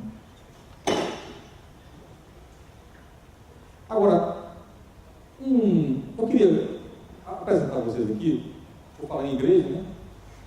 Esse livrinho do professor Agostinho da Silva, foi um professor que foi da UFBA também, o órgão lá do CEAL, tem que estudar para lembrar. Tem uma importância enorme na organização da UFBA. E, de fato, ele refletiu muito do que Anísio Teixeira pensava da universidade, muito com a Edgar Santos. E quando o Agostinho Silva chegou lá, foi um professor que foi aqui da UNB e que não saiu naqueles 300. Ficou aqui. Bom, a gente chama atenção para isso. Mas é uma pessoa, é um católico que tem uma capacidade de reflexão magnífica. Eu respeito muito, embora discorde de algumas coisas mais ligadas à religião dele, mas eu acho que é uma pessoa magnífica, com uma abertura enorme. Tanto que ele fala muito do Espírito Santo. Né? O Espírito Santo, tudo dele, a referência ao Espírito Santo. Aí um dia alguém resolveu perguntar, por que você fala tanto em Espírito Santo como o mentor da universidade? Porque eu não posso falar de comunismo. Sou proibido de falar, eu falo Espírito Santo. Mas o Agostinho era uma figura que tinha uma capacidade incrível de reflexão sobre tudo. E eu vou mostrar para vocês aqui um aspecto curioso para fazer a ligação da questão da igreja na UDF com a igreja na UNB, sobre a questão do Instituto de Teologia, que foi criado aqui muito em cima da habilidade de Anísio de assim, se a igreja é a grande força que nos oprime, nos impede de ir para frente, vamos botar o Instituto de Teologia na UNB e vamos ver se a partir disso a gente cria um diálogo com a igreja. Respeito a igreja, o Frei Mateus Rocha, professor respeitável por todos os sentidos, foi carregado nisso aqui, acho que ele é vivo, né? Precisa até conhecer, é uma admiração muito grande por ele. Né? Pois é, mas o Agostinho tem uma reflexão aqui sobre a questão da UNB, que eu vou ler aqui para vocês. Peço desculpa por ser meio cansativo, mas eu acho interessante ler isso. Quando ele atribui, isso aqui é um artigo anterior ao 65, ao golpe sobre a Universidade de Brasília, mas vocês vejam bem a reflexão dele sobre a questão do Instituto de Teologia. Ele diz aqui o seguinte: é esse instituto, o Instituto de Teologia, é esse instituto que se tem de ver como o verdadeiro centro da universidade. Um lugar de onde tem de partir toda a inspiração de trabalho e organização. O ponto aonde tem de refluir para que se pense tudo o que for dos outros centros ou institutos, em boa hora igualmente desligados do que significa profissão ou carreira, descoberta ou invenção, que é provavelmente o mesmo que vale. Se não se der todo o apoio ao Instituto de Teologia, que plenamente cumpre a sua missão de pensar o fenômeno da criação científica ou artística, de marcar como fim último do homem a sua plena absorção do espírito, de trazer à tábua redonda de novos cavaleiros as regiões da América, da África e da Ásia, no que tem de ecumênico e que, acima de tudo, e pela própria natureza do objeto de seu estudo, mais se incline a comportamento do que a palavras, e mais a pessoa do que ao sábio, eliminando o orgulho, a estreiteza e a covardia, que também prosperam nas universidades. Se não for a teologia, razão primeira e última de Brasília, e o centro do grande círculo de liberdade, de fantasia e de alegria em todo o país, tem que inscrever o mundo. Então não haverá mais nada que um novo grupo de escolas melancolicamente ensinando o que os outros fazem, com os alunos que apenas disputam diplomas de professores, a quem só título interessa, mas aos quais uns e outros, quando valem, roem o destino, não cumprido ou lentamente sepultam a cultura, que não é mais que parasitismo, preguiça e foco. Parágrafo longo, né? Dá para respirar, mas é assim. O destino do Instituto de Teologia marcará o destino da Universidade do Brasil. Tem-se, infelizmente, nas tais estruturas não habituais, o ponto necessário para o arranque. É só, porém, o que não basta, está subindo tudo mais que ele. Está subindo tudo mais que ele. Numa torre sem base. E oxalá que não tenhamos, por isso, que voltar aos alicerces e que juntar o desastre de Brasília ao de Salles Oliveira em São Paulo e ao de Anísio Teixeira no Distrito Federal. E não tenhamos de refazer para o futuro a nossa esperança. Ele antecipa a questão do fracasso do fato de a igreja não ter sido considerada. Atrasada, professor do Instituto de Teologia. É uma visão curiosa de um católico progressista, que eu gostaria de acrescentar as suas considerações em relação à questão da igreja. Outra questão que eu acho muito interessante nessa história da cultura e universidade é uma afirmação que o Anísio fazia para definir universidade. O Anísio foi um estudioso desse livro de 89 que você citou aí. Assim, ele disse que ele acha que é o livro mais importante sobre a universidade escrito no mundo. Tudo que ele conhece da universidade é o livro mais importante, esse é o livro de 89. E nesse livro, o Anísio fundamenta a ideia de que a universidade é a única instituição capaz de organizar e reorganizar continuamente a cultura. Então, ele não define a universidade como ensino, pesquisa, extensão da formação de... como que a gente faz? Não, a universidade é organizadora e reorganizadora contínua da cultura. E depois justifica tudo isso, não é naquele sentido assim, paternalista, de que ela não, ela tem que ter imersa na cultura. Mas tem que ter esse papel de organizar e reorganizar. Outra coisa que eu gostaria de lembrar também é que eu acho que Anísio Teixeira, o que ele fez em educação, foi tudo baseado no que ele desenvolveu em 31, 35. Foi realmente um período áureo de Anísio. Ele não escreveu mais um livro. Esse livro de 89, por exemplo, não é um livro organizado por ele, é póstumo, foi organizado por Luiz Viana Filho. Mas esse livro que ele escreveu, que acho que desdobrou tudo que se fez na educação brasileira, foi chamado Educação Progressiva, Introdução à Filosofia da Educação Brasileira. Esse livro é um livro de 32, eu tenho uma edição de 34, várias outras edições que saíram recentemente. Mas esse livro simplesmente foi proibido pela igreja. A igreja utilizou os dispositivos da época da Inquisição. Eu tenho um artigo sobre isso, sobre a igreja versus Anísio, depois eu posso passar para vocês a referência. Foi um artigo que eu tive dificuldade em publicar, porque ninguém tinha coragem de publicar o artigo. O Dom Evaristo Arnes, que foi o organizador da oposição a Anísio na revista Vozes, ele escreveu um artigo Anísio versus Igreja, e eu escrevi uma Igreja versus Anísio, para responder ao dele, né? Então, o Dom Evaristo, evidentemente, travava a luta num nível altíssimo, e Anísio respondia à altura. Então, esse livro, o Dom Evaristo Arnes diz, infelizmente, eu não posso pedir a vocês que leiam esse livro, porque a igreja proibiu. Aí cita lá o cânone, não sei o quê, do Vaticano, etc., proibido a leitura do livro. Depois Anísio reeditou esse livro, mudou o título, para ver se disfarçava. Saiu mais tarde com outro título, um pouco diferente. Mas nesse livro ele fundamenta toda a questão da igreja, não é um panfleto contra a igreja, mas ele é duro, entendeu? Em relação à questão da igreja. E levou a um movimento que culminou com o movimento do Rio Grande do Sul, né?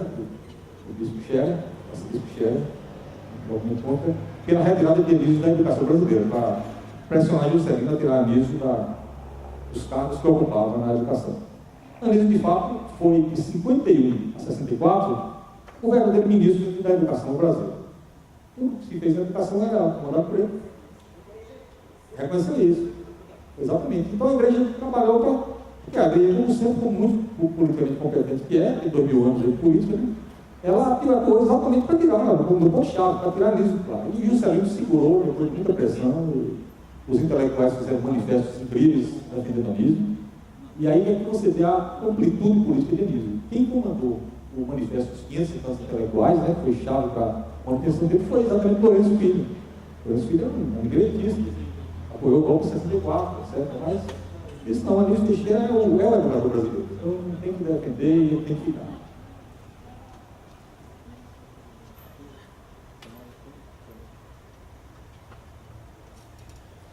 Essa coisa que o Bolívar coloca é fundamental, a questão o Agostinho também aqui tem uma posição muito curiosa, eu não vou ler não, mas sobre essa questão dos cursos propedêuticos, né, os cursos iniciais, para o aluno não entrar num curso profissional, e sim num curso básico, ou mais tarde ele definir a profissão.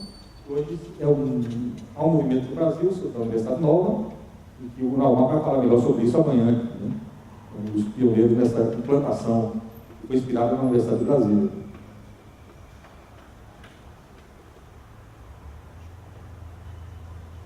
Então, essa questão, o Agostinho diz o seguinte: ele diz que se cria a escola de filosofia não para ensinar a filosofia.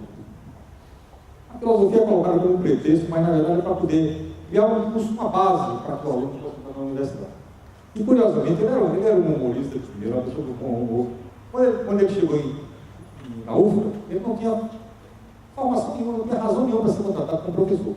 Não fez concurso e não tinha razão. Então, a ligação disse: você não pode me deixar, você vai ser fundamental no trabalho que eu vou fazer aqui de construção da. Isso está pela década de 40. Aí o Agostinho ficava lá escondido nas masmorras da UFBA, ali, dentro subterrâneo do prédio da reitoria, trabalhando e auxiliando a ligação, nessa visão da relação com a África, que é muito importante no CEAL e tal. Mas aí a ligação disse: você vai ter que ensinar uma disciplina, em algum lugar. Eles vão criar uma disciplina para você aqui, vamos ver onde é que você vai entrar. Aí ele entrou na escola de teatro, para ensinar filosofia do teatro. Foi professor de filosofia do teatro, Paulo. E terminou sendo puxado por Jânio Quadros, que foi um dos principais formuladores da política em relação do Brasil com a África. Trouxe muita gente da Bahia, e teve gente que se projetou bastante nessa relação, nessa questão das religiões africanas, etc. Então, foi realmente um trabalho, uma liderança muito importante.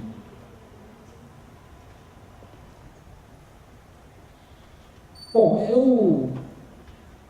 eu eu acho muito curioso essa questão de Anísio, e a gente ressaltar isso que você falou, e que a gente já tinha falado antes também, sobre o quanto Anísio é vinculado à democracia. Anísio não consegue trabalhar fora da democracia. E quando trabalha na democracia, ele contribui muito para avançar esse tipo de visão de que educação e democracia são coisas casadas. Ele diz que o conceito de democracia é um conceito que está relacionado com a educação. Então, é a única atividade que ele acha que é anterior à democracia, é a educação. Todas as atividades do governo, por exemplo, são importantes para serem desenvolvidas para a democracia, mas ele acha que não pode existir democracia sem educação. A educação precede. Então, essa questão dele é fundamental. E quando foi em 64, ele foi afastado de todos os cargos. Ele tinha 3 cargos: era diretor do INEP, secretário-geral da CAPES, e depois, substituindo Daci, que foi para a Casa Civil de João Goulart, foi o reitor da UNB. 3 cargos era proibido, era uma coisa proibida pela lei. Só podia acumular 2 cargos. Aqui em 64, quando ele foi chamado para os inquéritos policiais militares, os famosos IPMs, levaram a ele essa questão: você é um corrupto, porque você estava recebendo 3 salários. Ele disse: não, se for por isso, ele depositava todo mês o salário, um desses salários no tesouro. Então, levou os comprovantes que ele depositava tudo aquilo, então ele só tinha de fato 2 salários. Mas já havia se criado o processo, e só pelo fato de ser criado o processo justificou a aposentadoria compulsória dele. Ele de fato não foi cassado. Essa discussão sobre isso, se ele foi cassado, não, não foi. Ele foi aposentado compulsoriamente de todos os cargos. Todos sabem o papel que os Estados Unidos tiveram na questão do golpe militar no Brasil, né? Foi revelado pelos documentos que foram liberados há pouco tempo, né? E isso revela a ligação, o interesse que eles tinham dentro da Guerra Fria, né? Impedir que as ideias socialistas avançassem no Brasil, etc. E tiveram. Mas, curiosamente, Anísio Teixeira, que era o mentor de tudo isso, teve suas ideias, ele e Daci, colocadas na reforma universitária brasileira. Mesmo com essa característica que você diz de fora, mas a reforma universitária que criou o departamento, se alinhou o campo, etc. Tudo isso ideias da UNB. E também, em 65, ele é chamado pelos Estados Unidos para fazer conferências. Ele passou um ano fazendo conferências como um nome de grande destaque, como a Lady Gaga naquele tempo, né? Aparecendo em tudo quanto é revista, em tudo quanto é lugar, e recebeu a maior medalha da Universidade de Colômbia. Uma medalha. Então, um homem que foi tirado daqui, porque supostamente estava se contrariando, estava atuando contra a ação americana, o interesse americano do Brasil, é chamado pelos Estados Unidos por todas as honras no ano de 65. Então, por aí você vê as contradições em que Anísio entrou. A gente depois, isso aí, ele teve influência e depois voltou dos Estados Unidos, foi para o Chile, e aquela morte dele é um assunto que está aí realmente trazendo novas, né, visões, novas informações, e nós esperamos que, em nome de tudo o que ele significou para o Brasil, ele e Daci, de certa maneira, estava associado a isso, acho que em nome dos dois, da influência, da importância deles, a gente possa, de fato, esclarecer sobre o fato da morte dele ter sido uma morte por assassinato. Eu tenho plena convicção de que foi. E aí vem a outra questão: por que um educador, com o peso de Anísio, com a contribuição que deu, é odiado ao ponto de ser assassinado? Por que um Paulo Freire tem que ser afastado do Brasil? Por que os educadores, quanto mais eles têm destaque, eles são levados numa situação como essa?